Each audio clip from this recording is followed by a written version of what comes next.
अढ़ैया ब्राह्मण।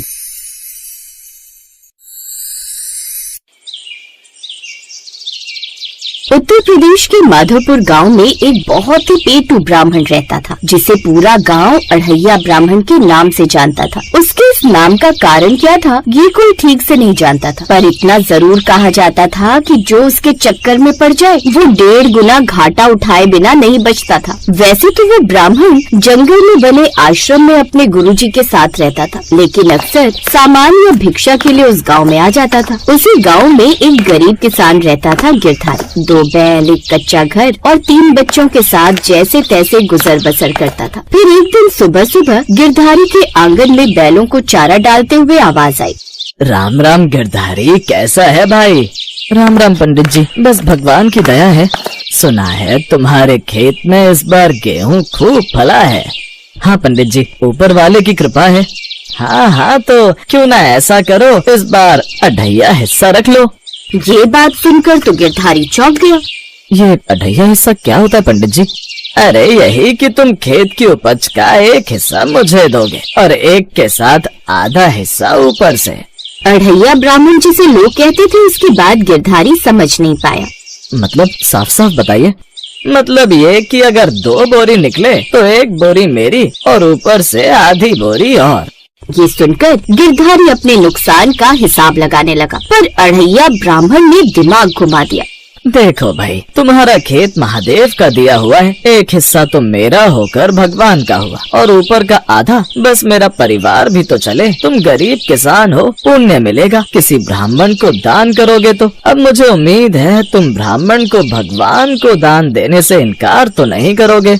अढ़ैया ब्राह्मण की बात सुनकर गिरधारी उलझन में पड़ गया। उसे कुछ समझ नहीं आया। वो अपने सर को खुजलाने लगा, फिर ब्राह्मण से कहने लगा, ठीक है पंडित जी, जैसा आपको ठीक लगे। उसके मुंह से ये बात सुनकर अढ़ैया ब्राह्मण की आंखें चमक उठी। चलो तय रहा फिर, लेकिन याद रखना मुझसे किया हुआ वादा तू भूल नहीं सकता। हाँ पंडित जी। अब अढ़ैया ब्राह्मण खुशी खुशी जंगल में बने गुरुदेव के आश्रम लौट आया। ऐसे ही कुछ दिन बीत गए। फिर एक रोज, अढ़ैया, मैं कुछ साल तपस्या के लिए हिमालय जा रहा हूँ, तुम मेरे पीछे से आश्रम का ध्यान रखना और हाँ, एकादशी का व्रत करना और ठाकुर जी को भोग लगाना मत भूलना। जी गुरुजी, आप चिंता मत कीजिए। ऐसा कहकर गुरुदेव जी तो हिमालय चले गए, लेकिन अढ़ैया मन ही मन सोचने लगा, तू तो एक नंबर का पेटू है रे अढ़ैया। तू क्या एकादशी का व्रत रख पाएगा? ऐसा ना हो बीच में ही तू बेहोश हो जाए। नहीं, फिर भी अपना बंदोबस्त तो करना ही पड़ेगा। मैं बाजार जाकर थोड़ा जरूरत का सामान ले आता हूँ। ऐसा कहकर अढ़ैया बाजार की ओर चल पड़ा। कुछ देर बाद, राम राम किशोर भैया। राम राम अढ़ैया ब्राह्मण, कहो कैसे आना हुआ? मुझे 5 किलो घी और थोड़ी दाल और थोड़े मसाले दे दो। इतना सारा सामान? आज आश्रम में कोई भंडारा है क्या? तुमसे जितना कहा है उतना करो। हाँ, ये लो ब्राह्मण तुम्हारा सामान। और वो सामान लेकर वापस आश्रम आ जाता है। इस बार अच्छे से मस्त पकवान बनाकर खाऊंगा, लेकिन कहीं गुरुदेव के ठाकुर जी को भोग लगाने ना आ जाए। वो तो खुद आते ही हैं, अपने साथ और भी कई लोग ले आते हैं, लेकिन इस बार मैं उनको बुलाऊंगा ही नहीं। यही सोचकर अढ़ैया बढ़िया बढ़िया पकवान बनाने लगता है, जिसकी खुशबू ऊपर स्वर्ग लोक तक भी फैल जाती है। वाह वाह, क्या खुशबू आ रही है। ये अढ़ैया ब्राह्मण के हाथों का स्वाद ही सचमुच बड़ा ही जबरदस्त है। जी चाहता है अभी भागकर चला जाऊं। क्यों प्रभु? सही कहा नारद। देवी सीते, देखो कितनी स्वादिष्ट भोजन की खुशबू आ रही है। चलो ना चलते हैं, अढ़ैया की रसोई खाने का मन है। हाँ, सही कहा। लेकिन हमारे कारण वो हर बार भूखा रह जाता है और मुझे नहीं लगता वो हमें बुलाएगा भी। वो आपका सबसे प्रिय भक्त है। जब वो आपसे और आप उससे इतना प्रेम करते हैं तो वो आपको भला कैसे मना कर सकता है? सही कहा। उसके हाथ की रसोई इतनी टेस्टी होती है कि हम क्या, कोई भी देवगण खुद को रोक नहीं पाएंगे। हाँ, पता नहीं आज खाने में कौन कौन आने वाला है। वैसे खाना तो आज उन्होंने भरपूर ही बनाया है। इधर अढ़ैया ब्राह्मण खाना बनाकर रख लेता है, फिर भोजन करने बैठ जाता है। आज तो मैं भर पेट भोजन करूंगा और कोई आ भी गया तो भी कम नहीं होगा। अब ठाकुर को बुलाऊं या नहीं? अगर नहीं बुलाया तो गुरुजी नाराज होंगे। चलो ऐसा करता हूँ, बुला ही लेता हूँ। गुरुजी के ठाकुर आओ और आकर भोजन ग्रहण करो। उसकी आवाज सुनकर सभी देवता खुश हो जाते हैं और सबसे पहले इंद्रदेव वहाँ पहुँच जाते हैं। मुझसे तो अब बर्दाश्त नहीं होता, जल्दी जल्दी भोजन परोसो, मुझे जोरों की भूख लगी है। अरे लेकिन आप कौन है? मैंने तो अपने गुरुदेव के ठाकुर जी को बुलाया था। मैं किसी इंद्र विंद्र को नहीं जानता। मैंने पहले तो तुम्हें कभी नहीं देखा। अरे मैं इंद्रदेव हूँ। धरती लोक पर जो वर्षा होती है वो मैं ही करता हूँ।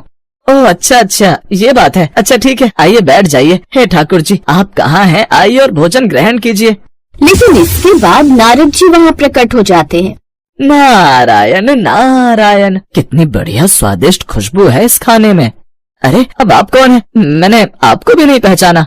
मैं हूँ नारद, देवलोक से आया हूँ। ओह अच्छा अच्छा, अब समझा। आप वही ब्राह्मण हैं जो चुगली करते हैं, यहाँ की वहाँ लगाते हैं ना। अब यहाँ किसकी चुगली करने आए हैं आप? नारायण नारायण, मैं किसी की चुगली नहीं करता। मैं तो खाने की खुशबू सूंघकर यहीं आया हूँ। मुझे भी भोजन मिलेगा ना? हाँ हाँ बैठ जाइए। हे ठाकुर जी, आप कहाँ हैं? आप कब आएंगे? यहाँ भोजन ठंडा हुआ जा रहा है। अब की बार भोजन के लिए माँ लक्ष्मी, सरस्वती जी और ब्रह्मा जी आ गए। स्वामी सभी आए जा रहे हैं, लेकिन ये ठाकुर जी क्यों नहीं आ रहे? आखिर कहाँ हैं आप? स्वर्गलोक में बैठी माता सीता कहती हैं, स्वामी अभी तक ज्यादातर सभी वहाँ पहुँच गए हैं, लेकिन आप उसकी पुकार क्यों नहीं सुन रहे? अभी मैं कुछ देर और उसका धैर्य की हद देखना चाहता हूँ देवी। ये सुनकर देवी मुस्कुराई। इधर कोई न कोई अढ़ैया के पास आता ही गया। अरे आप सब कौन है? आप सबको किसने बुलाया? क्या कहा अढ़ैया? अरे नहीं नहीं, कुछ भी नहीं। तो अब जल्दी से हम सबके लिए खाना लगाओ। नहीं, जब तक मेरे गुरुजी के ठाकुर नहीं आते मैं किसी को भी भोजन नहीं परोसूंगा और न ही खुद खाऊंगा। ये सब देख माता सीता कहती हैं, प्रभु आप जानते हैं ना अढ़ैया ज्यादा देर भूखा नहीं रह सकता। इतना खाना खाने वाला इंसान कब से भूखा है? कुछ तो सोचिए उसके बारे में। और सच कहूँ तो भूख तो मुझे भी जोरों की लगी है। हाँ भूख तो मुझे भी जोरों की लगी है। लक्ष्मण, हनुमान, सीते, चलो चलने की तैयारी करो। उधर अढ़ैया ब्राह्मण पेट पकड़कर, प्रभु कहाँ रह गए आप? जल्दी आइए ना। आपको भोग लगाए बिना तो मैं भी खाना नहीं खा सकता। तभी माता सीता, प्रभु श्री राम और लक्ष्मण जी और हनुमान जी सभी एक साथ उसके यहाँ पहुँच जाते हैं। हे गुरुदेव के ठाकुर जी, आने में इतना विलम्ब क्यों? इस बार कहीं दूर से आना हुआ, इसलिए देरी हो गई। ओह अच्छा, चलिए भोग ग्रहण कीजिए। लेकिन जैसे ही वो खाना खाने बैठे तभी वहाँ कुछ राक्षस हमला कर देते हैं और सभी देवता मिलकर उनको मार भगाते हैं। ये तो आपने बहुत अच्छा किया जो आप सब आ गए, नहीं तो मेरा क्या होता? अब तो गुरुजी के साथ साथ मेरी श्रद्धा भी आप सब पर बढ़ गई है।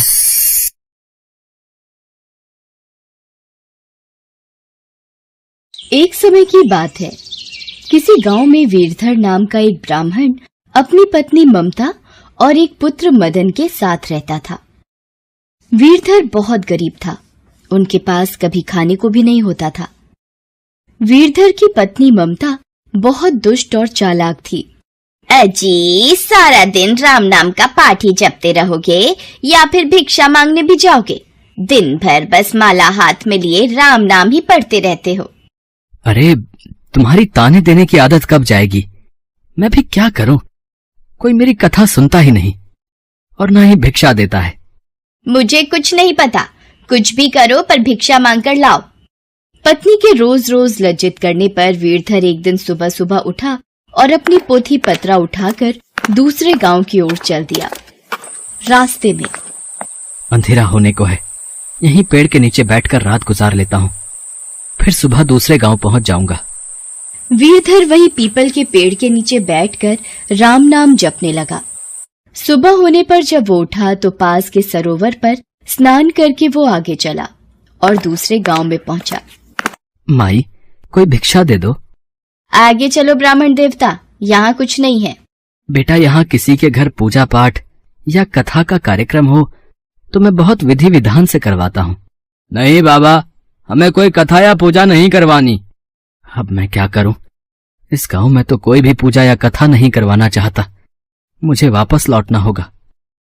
वीरधर दुखी होकर घूम फिर कर उसी पीपल के पेड़ के नीचे आकर बैठ गया। वह पीपल का पेड़ बहुत विशाल था। उस पेड़ की जड़ में एक विशाल काला सांप रहता था। वीरधर इस बात से बेखबर सोचने लगा। लगता है मेरी किस्मत ही खराब है, मेरी कथा कोई नहीं सुनेगा। मैं इस पीपल के पेड़ को ही अपनी कथा सुना देता हूँ। वीरधर पीपल के पेड़ को ही कथा सुनाने लगा। जैसे ही कथा समाप्त हुई तभी पेड़ के नीचे बिल में से एक काला नाग बाहर निकल आता है। हे राम, काला नाग, ये तो मुझे डस लेगा। अब मैं क्या करूं ईश्वर? डरो नहीं ब्राह्मण, मैं बरसों से इस विशाल पीपल के पेड़ के नीचे बिल में रह रहा हूं। आज तुम्हारी कथा के मीठे संवाद सुनकर मेरा मन प्रसन्न हो गया, इसलिए मैं बिल से बाहर आ गया। हे भले मानस, ये लो स्वर्ण मुद्रा। तुम रोज यहां आकर मुझे कथा सुनाया करो। मैं तुम्हें रोज एक स्वर्ण मुद्रा दूंगा, पर यह बात तुम किसी को भी मत बताना। देखना, तुम्हारे सारे कष्ट दूर हो जाएंगे। ठीक है नाग देवता, मैं ये बात किसी से भी नहीं कहूंगा।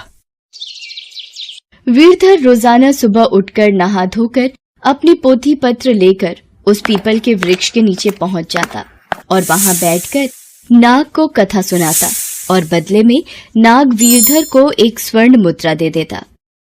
देखते ही देखते वीरधर के पास खूब धन संपत्ति हो गई। गांव के लोग आपस में बातें करने लगे।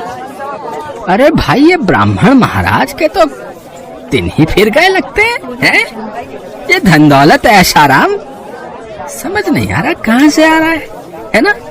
मुझे तो लगता है ये ब्राह्मण कोई गलत काम करने लगा है, नहीं तो एकदम इतनी कमाई भला कौन कर सकता है। रुको, ब्राह्मण महाराज नजदीक से ही निकल रहे हैं। प्रणाम ब्राह्मण महाराज। ब्राह्मण महाराज, लगता है कोई मोटी आसामी हाथ लग गई दिखती है। सही है, कमाओ कमाओ। वीरधर को लोगों की बातों से कोई फर्क नहीं पड़ता था। वो नित्य अपना यही कार्य करता रहता था। एक दिन, प्रणाम ममता बहन, कैसी हो? वैसे अब तो ब्राह्मण महाराज का काम खूब अच्छे से चल रहा है, पर इतनी कथाएं कौन सुन लेता है जो इतना धन दे देता है? मैं ये सब नहीं पूछती, अब मुझे तो आम खाने से मतलब है। मैं भला गुठलियां क्यों गिनने लगी? औरतों की बात सुनकर ममता के मन में शंका आ गई। उसने एक दिन अपने पति वीरधर से पूछा, सुनो जी, आप रोजाना कहाँ जाते हो जो आपको इतना धन मिल जाता है? मुझे भी नहीं बताओगे? क्यों, मैं कहीं से भी धन लाऊं, उससे तुम्हें क्या?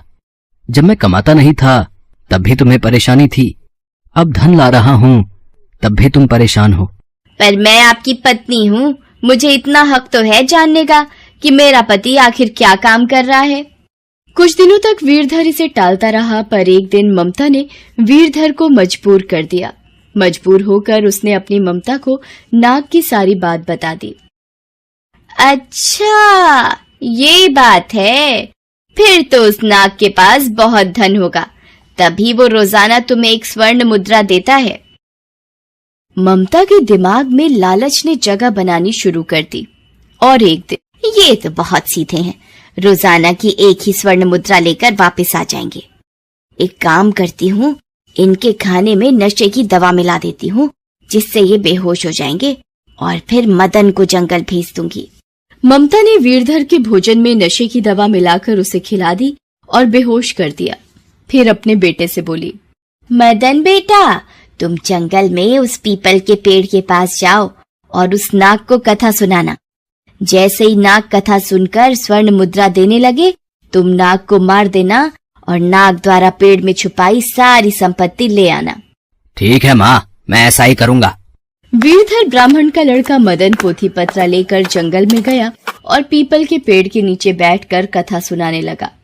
कथा पूरी होने पर वो नाग बाहर आया और उसको स्वर्ण मुद्रा देने लगा। अच्छा, आज ब्राह्मण की जगह ये लड़का कथा सुना रहा है। कोई बात नहीं, ये लो तुम्हारी स्वर्ण मुद्रा।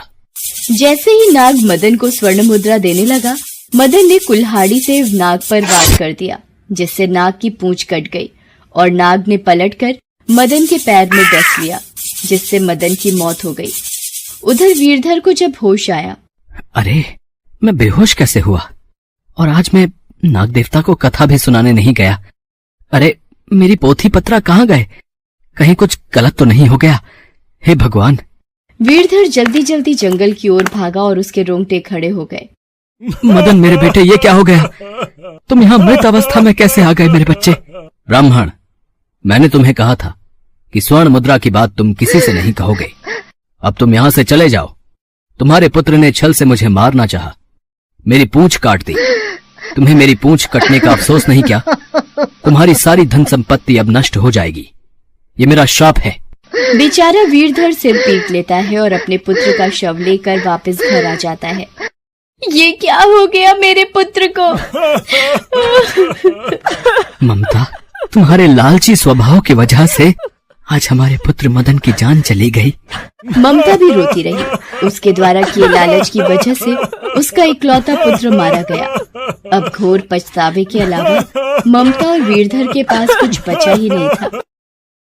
इस प्रकार की रोचक कहानियों को सुनने के लिए हमारे इस चैनल को लाइक, शेयर और सब्सक्राइब करें और हाँ, बेल आइकन जरूर दबाएं ताकि रोचक कहानियों का नोटिफिकेशन सबसे पहले आप तक पहुँचे। नमस्कार।